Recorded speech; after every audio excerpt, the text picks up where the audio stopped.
இயேசுவில் பிரியமான சகோதர சகோதரிகளே, இன்று திரு அவையானது ஆண்டவருடைய திருக்காட்சி விழாவை பெருவிழாவாக கொண்டாடுகின்றது. இதனை 3 அரசர்கள் பெருவிழா அல்லது 3 ஞானிகள் பெருவிழா என்றும் அழைப்பார்கள். சிலருடைய உள்ளங்களில் ஒரு கேள்வி எழலாம். 3 ஞானிகள் 3 அரசர்கள் விழாவை பெருவிழாவாக கொண்டாடுகின்ற திரு அவை ஏன் இடையர்கள் விழாவினை கொண்டாடுவதில்லை என்ற ஒரு கேள்வி எழுப்பலாம். இருவரும், அதாவது இந்த 2 குழுக்களுக்கும் மீட்பரின் பிறப்பு செய்தி கொடுக்கப்பட்டது. 2 சாராரும் மீட்பர் இயேசுவை சந்தித்து வணங்கிச் சென்றார்கள். ஆனால் 3 ஞானிகள் விழாவினை மட்டும் திரு அவை கொண்டாடுகின்றதே, காரணம் என்ன? லூக்கா நற்செய்தியில் வானதூதர்கள் நேரடியாக இடையர்களுக்கு தோன்றி மீட்பர் பிறந்திருக்கின்றார், வந்து பாருங்கள் என்று மட்டும் சொல்லவில்லை. மாறாக அவர் எங்கே பிறந்திருக்கின்றார், அவர் எப்படி இருக்கின்றார், அவர் எப்படி அடையாளம் கண்டுகொள்ள வேண்டும் என்ற அனைத்து விவரங்களும் அவர்களுக்கு கொடுக்கப்பட்டது.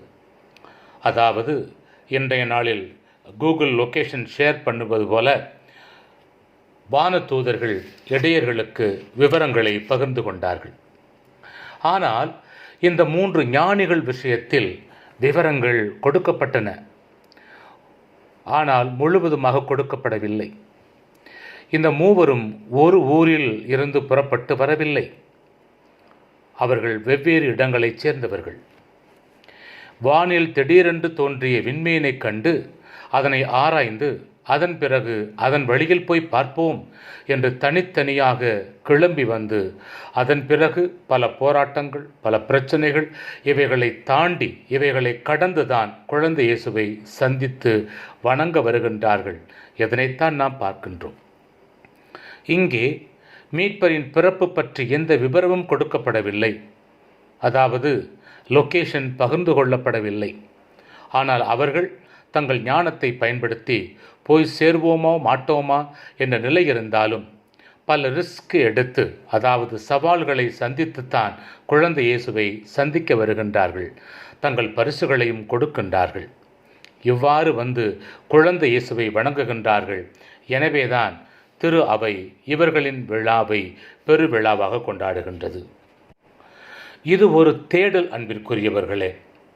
என் தேடல் நீ என்று பாடுகின்றோமே, அதுபோல இறைவனை தேடுகின்ற ஒரு தேடல்.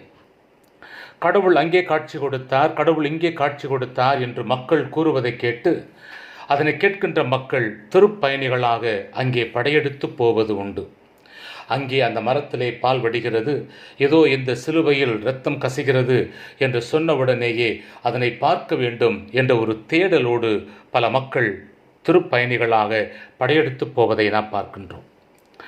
அல்லது பிரபலமான ஆலயங்களுக்கு மக்கள் பிரார்த்தனை வைத்துவிட்டு அதனை நிறைவேற்ற போகின்றோம் என்று பல கிலோமீட்டர் தூரம் நடந்து காலில் செருப்பு இல்லாமல் சுத்தபத்தமாக நோன்பிருந்து அங்கே போய் இறைவனை தரிசித்துவிட்டு தங்கள் காணிக்கையை செலுத்திவிட்டு வருவதும் உண்டு.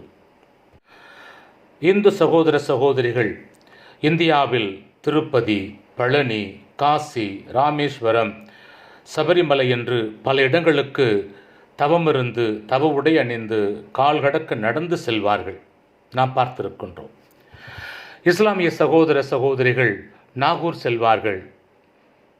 மெக்கா, மெதினா செல்கின்றவர்கள் உண்டு. ஹஜ் பயணம் மேற்கொள்வார்கள்.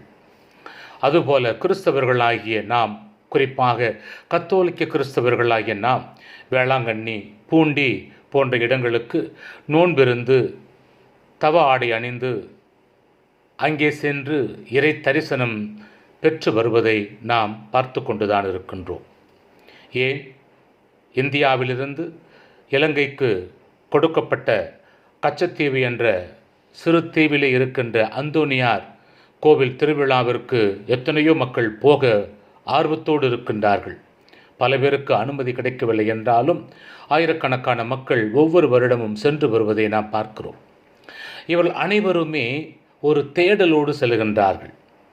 மனித வாழ்க்கையில் பல தேடல்கள் இருந்தாலும் ஆன்மீக தேடல் என்பது எல்லோருடைய வாழ்க்கையிலும் இருக்கிறது, எல்லா மதத்திலும் இருக்கிறது என்பதுதான் நிதர்சனமான உண்மை. அன்பிற்குரியவர்களே, நம்முடைய தேடலில் ஒரு இலக்கு இருக்கின்றது.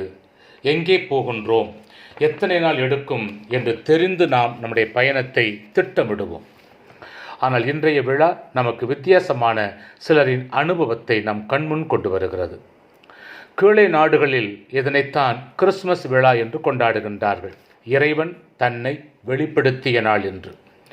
லூக்கா நற்செய்தியாளர் கூறுகின்றார், கிறிஸ்து பிறந்த செய்தியானது இடையர்களுக்கு முதலில் வான தூதர்கள் மூலமாக கொடுக்கப்பட்டது.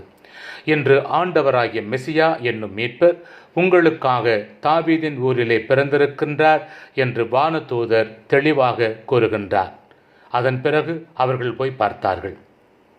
ஆனால் இன்றைய வாசகமானது கிறிஸ்து பிறப்பின் செய்தியானது யூதர்களுக்கு அல்ல, மாறாக பிற இனத்து மக்களுக்கு கொடுக்கப்பட்டது, பிற இனத்து ஞானிகள் அல்லது அரசர்களுக்கு கொடுக்கப்பட்டது என்று பார்க்கலாம்.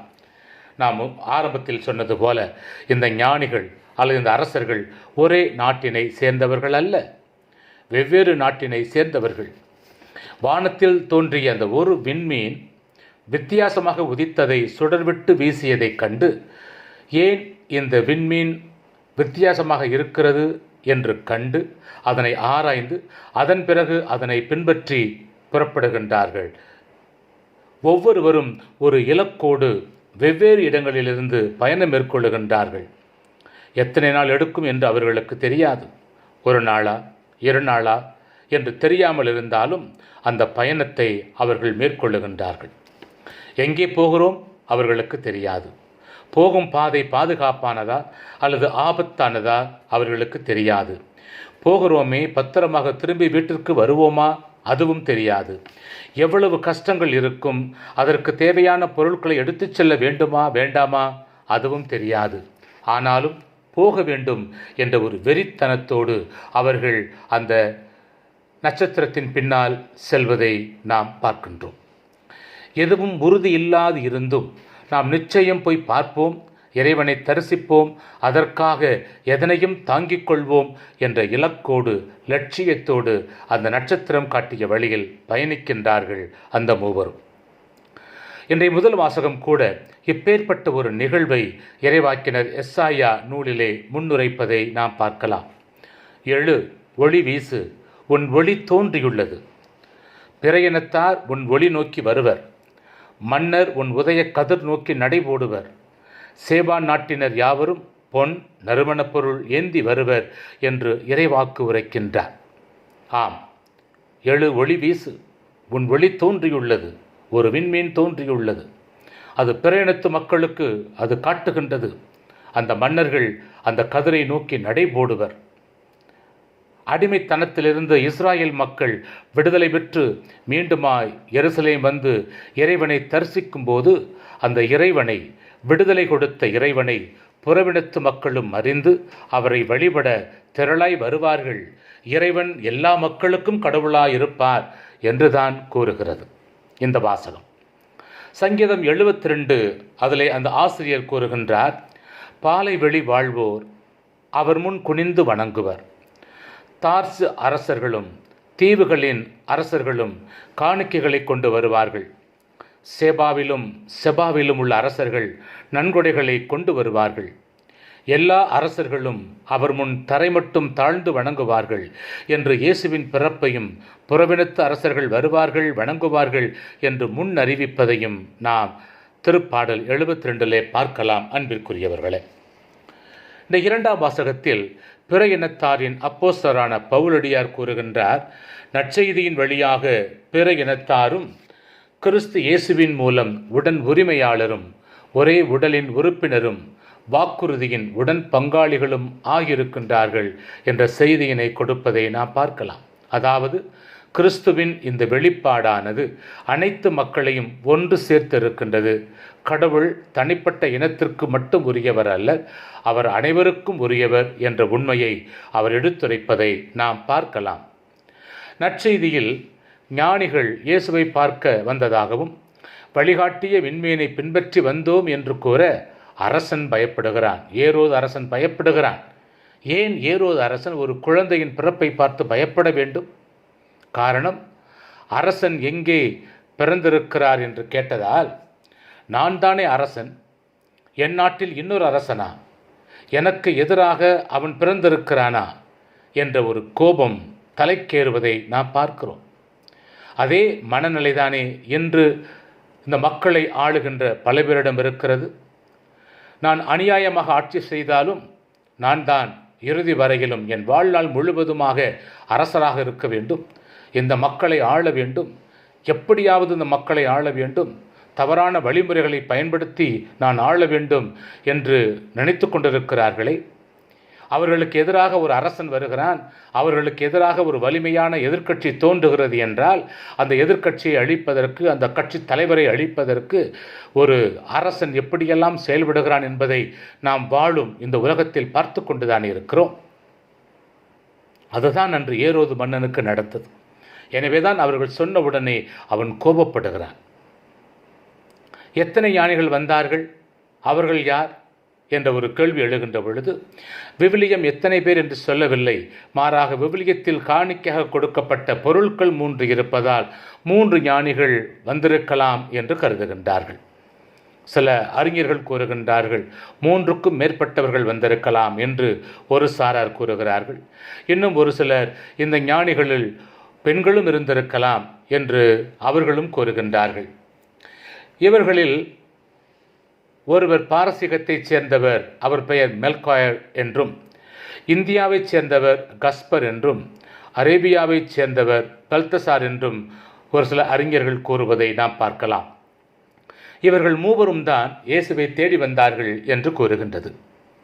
இவர்கள் பல்வேறு நாட்டிலிருந்து அந்த விண்மீன் தோன்றுதலை கண்டு அதனை பின்பற்றி குழந்தை இயேசுவை பார்ப்பதற்கு முன்னால் ஒன்று சேருகின்றார்கள்.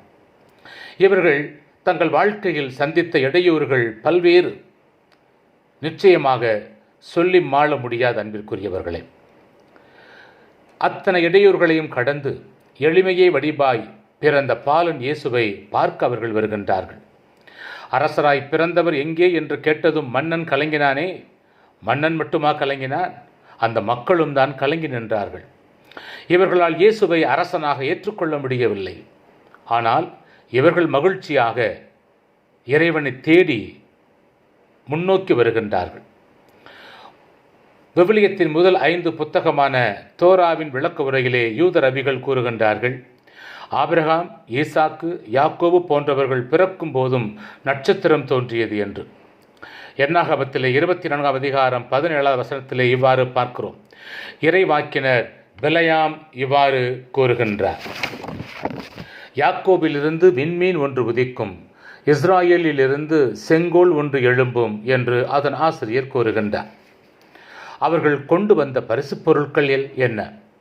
அவர்கள் 3 பரிசுப் பொருட்களை கொண்டு வந்ததாகவும், அது பொன், சாம்பிராணி மற்றும் வெள்ளைப்போளம் என்று நாம் அறிகிறோம். இந்த பொருட்களை ஏதோ கொண்டு போக வேண்டும் என்று அவர்கள் கொண்டு வரவில்லை. மாறாக இயேசுவின் வாழ்க்கையில் சம்பந்தப்பட்ட பொருட்களாகவே அவர்கள் கொண்டு வந்திருக்கிறார்கள் என்பதே அதன் சிறப்பம்சமாகும். இதனுடைய பொருள்தான் என்ன? பொன்னை கொண்டு வந்ததன் மூலமாக அவர் இறைத்தன்மை கொண்டவர் என்பதையும் அவர் அரசர் என்பதையும் உணர்த்துகின்றார். எனவேதான் அரசர்கள் அரசராக மணிமகுடம் சூட்டுகின்ற பொழுது தலைக்கு பொன்னாலான கிரீடத்தையும் கையில் பொன்னாலான மோதிரத்தையும், அரச அதிகாரம் பொருந்திய அந்த மோதிரத்தையும் அணிவதை நாம் பார்க்கிறோம். ஆக பொன் என்பது அரசருக்குரிய அடையாளமாக இருக்கின்றது. சாம்பிராணி கொண்டு வந்ததன் மூலம் இவர் குருத்துவ வழியில் வந்தவர் என்பதனையும் அவருடைய குருத்துவ கடமையின் அடையாளத்தை உணர்த்துகின்றதை நாம் பார்க்கலாம். இறைவன் இருக்கும் அந்த இடத்திலே குருக்கள் புகை போடுவார்கள். சாம்பிராணி புகை போடுவது குருக்களுடைய பணி என்பதை நாம் பார்த்திருக்கின்றோம். சக்கரியா அவ்வாறு தூபம் காட்டுகின்ற வேளையில்தான் ஆண்டவருடைய தூதர் அவருக்கு செய்தி கொடுத்தார் என்பதையும் நாம் உணரலாம். வெள்ளை போளத்தை கொண்டு வந்ததன் மூலமாக அவருடைய இறப்பையும், இறந்தவுடன் உடலை பதப்படுத்த பயன்படுத்தப்படும் அந்த வெள்ளை போளம், அதன் அடையாளமாகத்தான் அந்த வெள்ளை போளமானது கொண்டு வரப்பட்டது. எனவே அன்பிற்குரியவர்களே, யூதர்கள் இயேசுவை அரசராக ஏற்றுக்கொள்ள மறுத்தார்கள். ஆனால் இந்த ஞானிகள், புறவினத்து ஞானிகள், புறவினத்து அரசர்கள் அவரை அரசராக ஏற்றுக்கொண்டார்கள். வாசனை பொருளான சாம்பிராணியை எரிக்கும் போது எழுகின்ற வாசனை இறைவனைச் சேரும் என்பார்கள். இந்த சாம்பிராணி புனிதத்தின் அடையாளமாகவும் நேர்மைக்கு அடையாளமாகவும் கருதப்பட்டதால் அதனை காணிக்கையாக கொண்டு வருகின்றார்கள். இயேசுவின் பிறப்பு 3 விதமான செயல்களை மக்களிடம் உருவாக்கியது. 3 விதமான மக்கள்.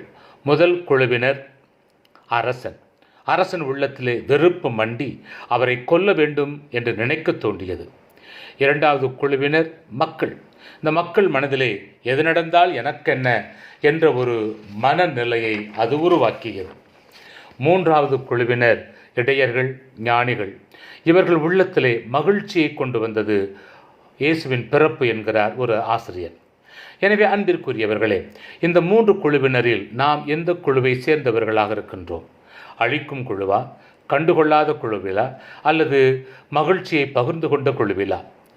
2வது, இயேசுவை தேட நாம் தயாராக இருக்கின்றோமா? எத்தனையோ விதமான நட்சத்திரங்கள் நமக்கு முன்னால் வந்து போகின்றன. நாம் அதை கண்டுகொண்டு இயேசுவை நோக்கி பயணிக்கின்றோமா? அல்லது உலக பொருட்கள் மீது ஆசைப்பட்டு கடவுளை மறந்துவிட்டு உலக வாழ்க்கையில் மூழ்கி விடுகின்றோமா? 3வது, இயேசுவுக்காக நாம் கொண்டு போகப் போகின்ற காணிக்கை பொருட்கள் என்ன?